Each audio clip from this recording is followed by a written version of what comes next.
Cinema షూటింగ్కి వెళ్ళామని చెప్పారు. ఏ సినిమా సార్? ఏం సినిమా మీకు ఎందుకు చెప్పాలండి? ఇప్పుడు ఎందుకని కాదు పిలిచారు కాదు సార్? కాదు కాదు అసలు నువ్వు పోలీస్ హైదరాబాద్లో ఉన్నారు సార్. ఎక్కడ మీరు చెప్పారా? నాకు తెలుసు సార్, నా దగ్గర ఉంది సార్, ప్రూఫ్ ఉంది. చూపించండి ఇప్పుడే. నాకు ఆయన పేరు నోట్ చేసుకోండి. నా పేరు మధు సార్, మహాన్యూస్లో పనిచేస్తాను. మీరు పోలీస్ ఆఫీసర్ 2 రోజుల నుంచి మేము గాలిస్తున్నాం అన్న వీడియో మీరు చూపిస్తే కనుక సార్ నేను మీకు ₹1,00,000 ఇస్తాను ఇమీడియట్గా. Sir Madhu from Maha News sir. ఇక్కడ ఉన్నాను. ఈ మధ్య ఏపీలో అరెస్ట్ అవుతున్న కేసుల్లో చాలా మంది జైలుకి వెళ్తున్నారు కదా, వాళ్ళు ఏమంటున్నారు అంటే మాకు గుర్తు లేదు, మర్చిపోయాము, ఇలా చెప్తున్నారు.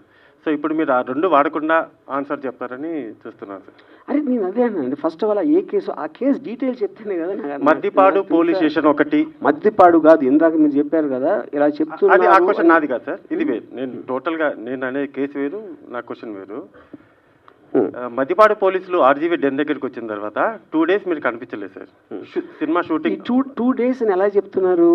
మీరు కనిపించలేదు. వాళ్ళు ఉన్నది 2 గంటలు, ఇప్పుడే చెప్పా 3 సార్లు. 2 days బ్యాక్ వరకు కూడా మద్దిపాడు పోలీసులు హైదరాబాద్ లో ఉన్నారు సార్. ఎక్కడ మీరు చెప్పారా? నాకు తెలుసు సార్, నా దగ్గర ఉంది సార్, ప్రూఫ్ ఉంది.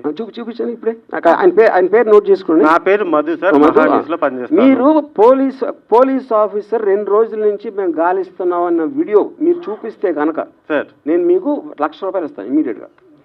చూసుకోండి రండి సార్. ఈ ప్రెస్ మీట్ అయిపోయిన తర్వాత మీకు ఆడియో వినిపిస్తాను సార్. ఆడియో ఎవడన్నా మాట్లాడు, నాకు పోలీస్ ఆఫీసర్ వీడియోలో చెప్పింది చూపించండి. ఆడియో లేదు మీకెందుకు మాట్లాడారు? ఇప్పుడు ఒకటి ఇవన్నీ అనవసరం సార్, నేను ఒకటే చెప్తున్నాను. సింపుల్ గా ఇది నాన్ సెన్స్ అనకండి సార్, ఎందుకంటే క్వశ్చన్ మేము అడగాలి, మీరు ఆన్సర్ చెప్పాలి. నాన్ సెన్స్ అని చెప్పట్లేదా? నేను కాదు, ఇక్కడ కూర్చుని మీరు వాళ్ళు చెప్పారు 2 రోజులు ఉన్నారన్నారు. 2 రోజులు 2 రోజులు కాదు, 3 రోజులు సార్, 1 day వాట్ ఎవర్. నేను ప్రూఫ్ అడుగుతున్నా. అదే సార్ నేను అడిగింది. పోలీసులు చూపించకుండా ఊరికైనా మాట్లాడద్దు, అది నేను చెప్పేది. ఓకే, సినిమా షూటింగ్ అని చెప్పారు కదా సార్, సినిమా షూటింగ్కి వెళ్ళామని చెప్పారు. ఏ సినిమా సార్? ఏం సినిమా మీకు ఎందుకు చెప్పాలండి? ఇప్పుడు ఎందుకని పిలిచారు? కాదు కాదు అసలు నువ్వు పోలీస్ కాదు మీరు పిలిచారు కాబట్టి మేము వచ్చాం sir. I don't want to talk. మీ సమాధానం లేనప్పుడు ఇంక ఇలానే నేను మీకు చెప్పను. ఇప్పుడు ఒకటే నేను ఇందాక ఒక చాలా ఇంపార్టెంట్ పాయింట్ చెప్పాను. 2 people ఆర్ మోస్ట్ ఇంపార్టెంట్ ఇక్కడ. పోలీసులకి they have every right to ask. ఏం అడగాలి? ఎక్కడ ఉన్నాడు రామగోపాల్? ఇక్కడ లేడు, షూటింగ్లో ఉన్నాడు. ఏ షూటింగ్ అని అడిగారా? అడగల. ఎక్కడ ఏ ప్రాంతంలో జరుగుతుంది అన్నారా? అడగల. అరెస్ట్ చేయడానికి వచ్చాము అన్నారా? అనలేదు. మేము గాలింపు టీంపులు పెడుతున్నాం అన్నారా? అనలేదు. ఈ 4 ఏదన్నా వాళ్ళు అన్నది చూపిస్తే అప్పుడు మాట్లాడదు. చేతగాని తను కానీ వాళ్ళు చెప్పలేదండి, అరెస్ట్ చేయడానికి వచ్చామని చెప్పలేదండి. చేతగాని అరే యార్, వాళ్ళు ఎందుకు వచ్చారో మీరు వాళ్ళని అడుగుతారా, నన్ను అడుగుతారా? అరే ఏం అట్లా కాదండి. సరే ఓకే, వదిలేసేయండి. మామూలుగా ఇన్ జనరల్గా పోలీసులు అనేటువంటి వాళ్ళు మన ఇళ్ళ మీద కానీ ఎక్కడికైనా వచ్చినట్లయితే అది చాలా ప్రెస్టేజ్కి వచ్చిన ప్రతి ఒక్కళ్ళు కూడాను అవమానపడతారు. పోలీసులు వచ్చారు వాళ్ళ ఇంటికి అని.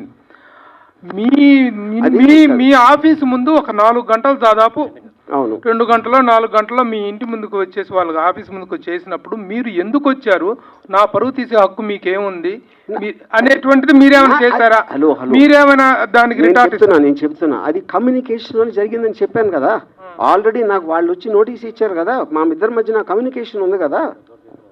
ఉన్న తర్వాత వాళ్ళని వచ్చారు, అప్పుడు నేను లేను.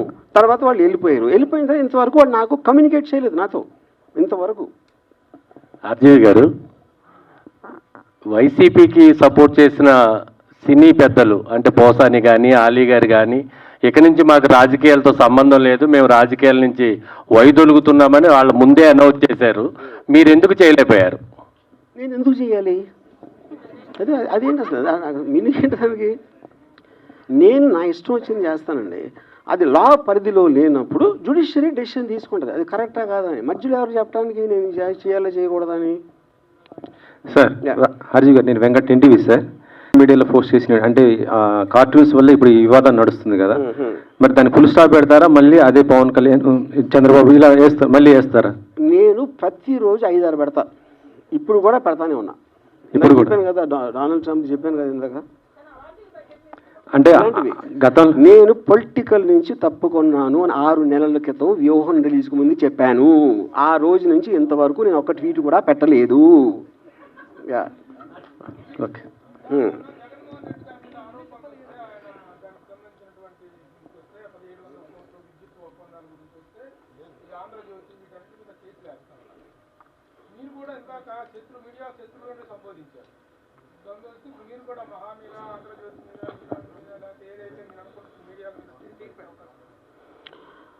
అది case I want to do దాన్ని, అంటే నా కారణాలు వేరు ఉండొచ్చు, ఆ కారణాలు డీటెయిల్స్ నేను తర్వాత చెప్తాను. బికాజ్ దిస్ కమ్స్ ఏది